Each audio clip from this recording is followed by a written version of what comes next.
Hola, bienvenidos una vez más a Comunicarte, el podcast donde compartiremos experiencias desde y para lo digital. Hoy estaremos hablando sobre el buen uso de las fuentes de información y cómo citar en el mundo multimedia. Soy Paula Cuy y me acompañan Mónica Oviedo y la periodista Valentina Mejía, con quien estaremos hablando de la importancia del buen uso de las fuentes de información.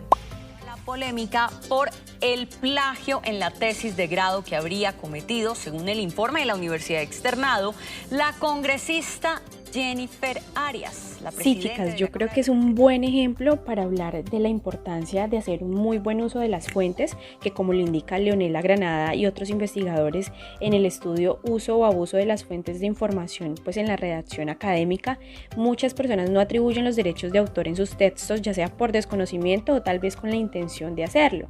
Sin embargo, debemos tener en cuenta que el no hacerlo puede traer muchos inconvenientes a quienes incurran en plagio, problemas que van desde el retiro del título de grado hasta problemas legales. Correcto, Valentina, pero entonces, ¿cómo podemos hacer para realizar las citaciones de manera adecuada?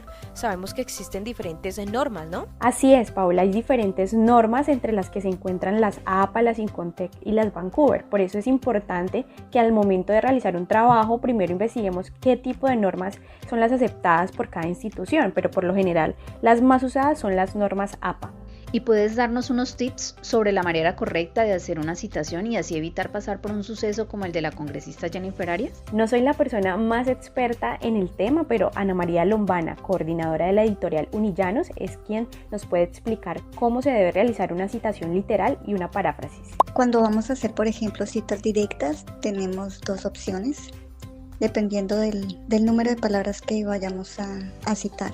Si son menos de 40, podemos escribirlos dentro del texto que estamos escribiendo, pero estas deben ir entre comillas, sin cursiva. Y cuando terminemos esta cita, entre paréntesis irá el nombre del autor con el año en que fue publicado ese material. Si son más de 40 palabras, esto debe ir en un párrafo aparte, con una sangría constante en la margen izquierda de todo el párrafo. Deben llevar el mismo estilo y tamaño de fuente, no debe ir entre comillas y al final va entre paréntesis el nombre del autor. Qué buena explicación respecto a la manera correcta de citar basándonos en las normas APA para el campo escrito. Ana María Lombana también recomienda revisar y analizar estas normas antes de iniciar un texto. De acuerdo, es cuestión de ingresar en alguna página web donde nos expliquen de manera didáctica cómo dar el crédito a otros investigadores que permitan que nuestros textos tengan más credibilidad. Pero, ¿qué tal si escuchamos otras experiencias, niñas? A esta hora nos acompaña Tatiana Peñuela, comunicadora social, periodista y actual docente de la Corporación Universitaria Minuto de Dios, quien tiene una amplia experiencia en el área digital. Desde las redes sociales es importante tener en cuenta que cuando se comparte información de otra página, de una persona que es una figura pública, de incluso otras páginas, ¿sí?, empresa o competencia, es muy importante relacionar los enlaces, relacionar las etiquetas, relacionar los nombres de las personas y darles el crédito. Primero por un tema de derechos de autor, por un tema de no violentar como esa información que ha dado pues en primera medida la persona, empresa, organización, entidad, ¿sí? Y segundo por un tema de relacionamiento estratégico. Cuando yo como organización me relaciono con otras organizaciones, las vinculo en mis redes sociales y comparto información etiquetándolos, mencionándolos, fortalezco los procesos de relacionamiento con el sector externo de mi empresa. Es muy importante e interesante conocer que no solo la atribución de los créditos en redes sociales se realiza por un tema legal, sino también por uno estratégico, porque a través de esto estamos generando interacción con otras entidades y con otros clientes o usuarios. Así como es importante saber citar en redes sociales, también lo es en el área audiovisual.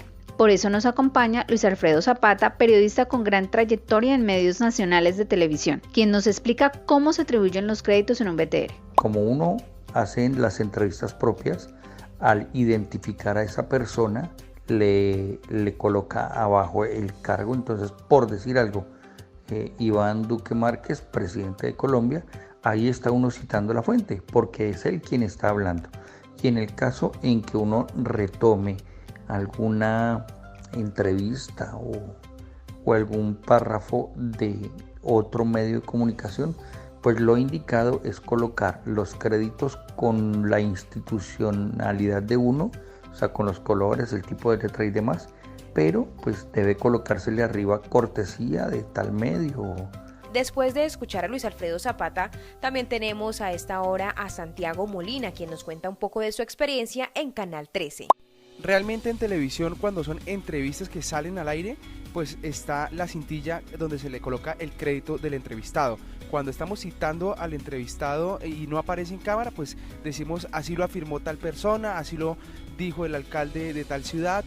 Y cuando son imágenes de apoyo, pues se le coloca la cortesía en la imagen, cuando no son producidas por nosotros. Ejemplo, que estamos hablando de aves, entonces el Instituto de Turismo nos dio esas imágenes, entonces cortesía Instituto de Turismo Villavicencio. Definitivamente cada uno de los medios, tanto escritos, audiovisuales y digitales, tiene su manera particular de dar los créditos pertinentes a los entrevistados o fuentes consultadas, pero lo más importante es que al hacer esto se logra atraer usuarios, generar confianza y mayor credibilidad, y convertimos finalmente al medio de comunicación como una de las principales fuentes de información.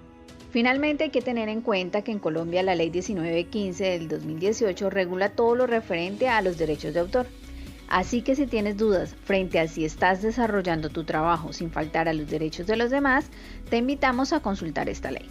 Hasta aquí una emisión más de Comunicarte. Esperamos que este podcast haya sido orientador, porque aquí compartimos experiencias desde y para lo digital, con el objetivo de educar, entretener y aprender. Nos despedimos no sin antes recordarles que la buena comunicación es la base de todo. Hasta la próxima. Este es un podcast para redacción en medios digitales, con la investigación, guión de Paula Andrea Cuy, Laura Valentina Mejía Franco, Santiago Molina Fernández y Mónica Viviana Oviedo Rodríguez, con la edición de Santiago Molina, y agradecimientos a Ana María Lombana, Tatiana Peñuela y Luis Alfredo Zapata.